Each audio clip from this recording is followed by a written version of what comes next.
नमस्कार दोस्तों, कैसे हो आप सब। आशा करती हूँ आप लोग ठीक होंगे। आज लेकर आए हैं आप सभी के लिए ननद भाभी का नोक झोंक गीत। तो चलिए सुनाते हैं। सासुरे से ननदिया माई लड़का बच्चा लाइके माई लड़का या ना गिनती ला माई हो रामा दुआरे पे बाई बीरा नावा बाइनिया देखे खुश भाए हो रामा दुआरे पे बाई बीरा नामा बाहिनिया देखे खुश भाए हो धानाई गाई बाहिनी हमार भीतरा बाई ठावाऊ हो धानाई गाई बाहिनी हमारी भीतरा बाई ठावाऊ हो पालंगा चाढ़ी ननदी बैठाई भाऊजी बतिया वाई लागे भाऊजी बतिया वाई लागी हो ननदी किया हमारे भाई हाई लाला नावा की हमारे बिया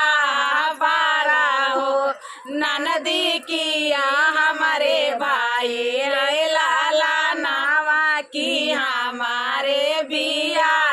पारा ले हो ननदी की यादों का भेजे हाई बोलाऊ आयु काई से के चली आई हो ननदी की यादों का भेजे बोलाऊ आयु काई से के आई हो नाही तोरे लाल भाई ना तोरे बिया बाई ना तोरे बिया बाई हो बाबूजी नाही केहू हमा का बोलाए भैया के काहे चली आए हो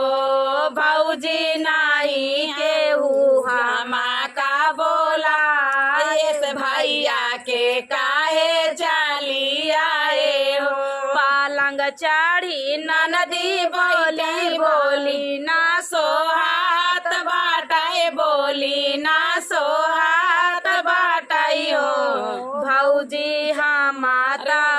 जा बाई सासुरा वाला वाटी नाई आऊ बाई हो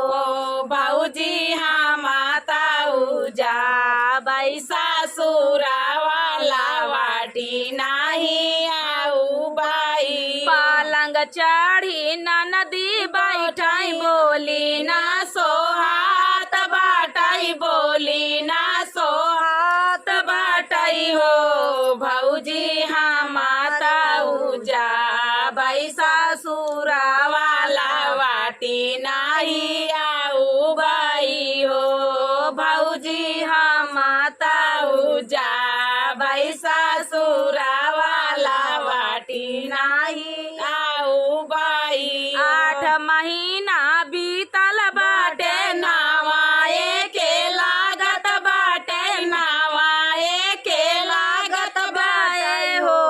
पिया जाता अपने बाहिनी के देश बाहिनिया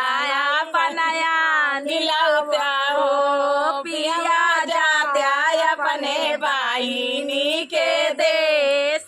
बाहिनिया अपनया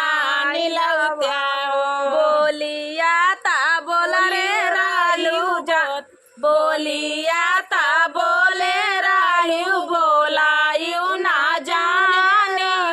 बोलायू ना जानी हो भौजी जुगा जुगा जी आई मोरा भाई आया रे भैया से भाती जावाई हो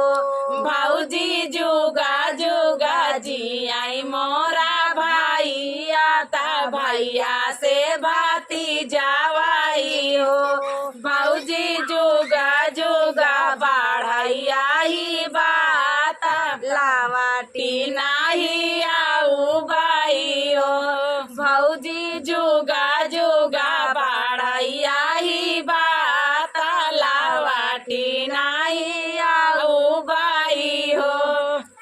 ये प्यारा सा